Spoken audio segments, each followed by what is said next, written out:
पाठ 8-10 कामचोर। इसके लेखक इस्मत चुगताई हैं। पाठ का सारांश।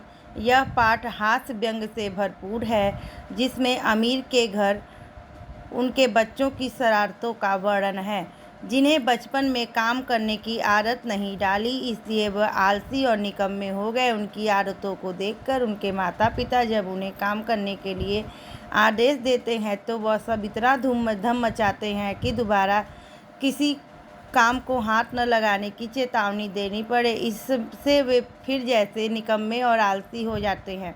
बिगड़े बच्चों की शरारतों एवं आलस से परेशान घर के बड़े फैसला करते हैं कि घर के नौकरों को निकाल दिया जाए, ताकि ये बच्चे कुछ तो काम करें। दिन भर ये यूं ही पड़े रहते हैं। इन्हें भी तो काम करने की आदत डालनी चाहिए। यह अपना काम नहीं करते।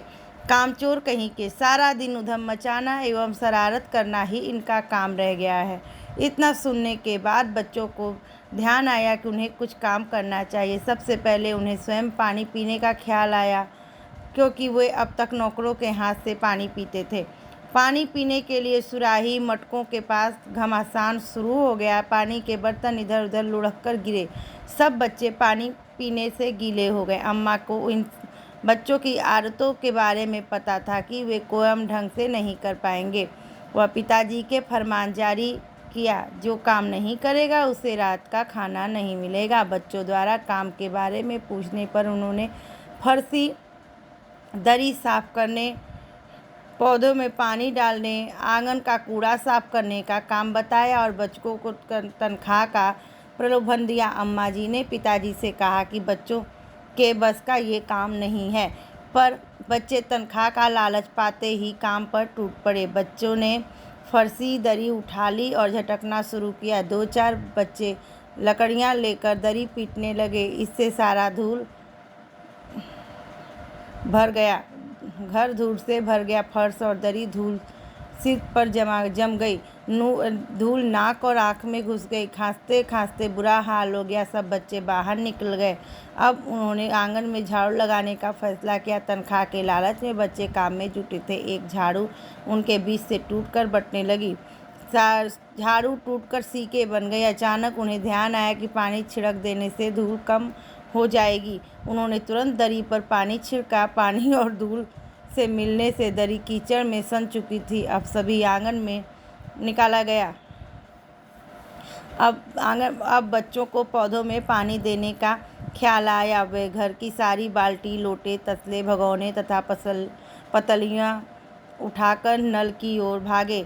जिन्हें ये बर्तन न मिले वे कटोरे, डोंगे और गिलास ही लेकर भागे। नल पर इतनी भगदड़ मच गई कि जल्दी भरने के चक्कर में नल के नीचे बर्तनों की दुसम ढास लगी थी। पहले तो उन्होंने एक दूसरे को धक्का दिया, फिर कोहनियों और अंत में बर्तनों को से मारपीट करने लगे। इस धक्का मुक्की से बच्चे कीचड़ लथपथ हो गए। उनको नहलाने के लिए घर के नौकर कम पड़ गए। पड़ोस के नौकरों ने 4 आने प्रति बच्चे के हिसाब से उनको नहलवाया। बच्चों ने अब तक जान लिया था कि सफाई का काम उनके बस का नहीं है। उन्होंने शाम को मुर्गियों को दबड़े में लाने के लिए उन्हें बांस छड़ी उठा ली। मुर्गियां बाड़े में आने के बजाय उधर उधर कूदने लगी।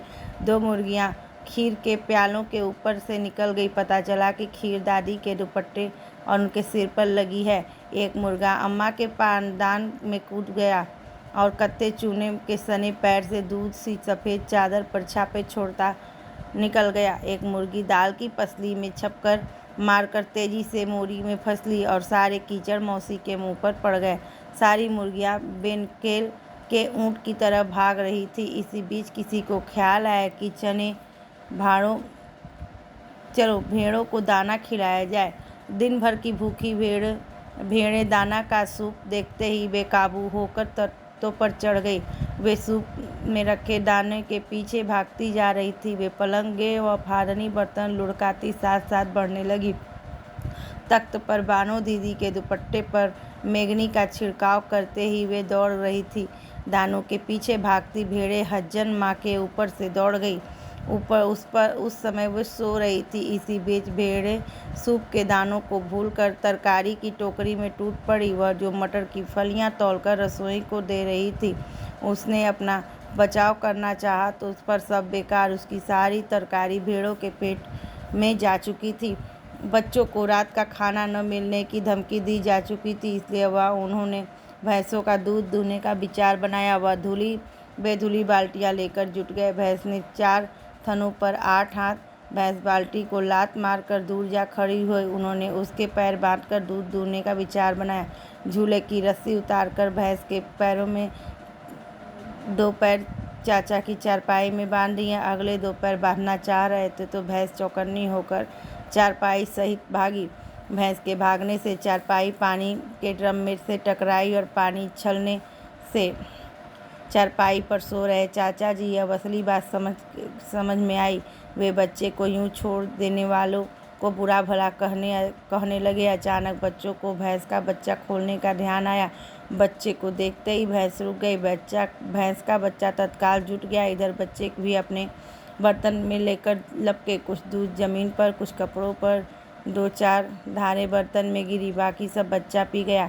सारे धार में तूफान सा उठ गया। सारे घर में मुर्गियां, भेड़ें, टूटे तसले, बाल्टियां, लोटे, कटोरे और बच्चे थे। बच्चे मुर्गियों और भेड़ों के बाहर भेजा। तरकारी वाली को उसका नुकसान पूरा किया। घर की ऐसी हालत देखकर अम्मा ने मायके जाने की धमकी दी। यह देखकर अम्मा ने पुनः किसी चीज़ को हाथ न लगाने का फरमान जारी किया। बच्चों ने भी सोच लिया अब वे हिलकर पानी भी नहीं पिएंगे।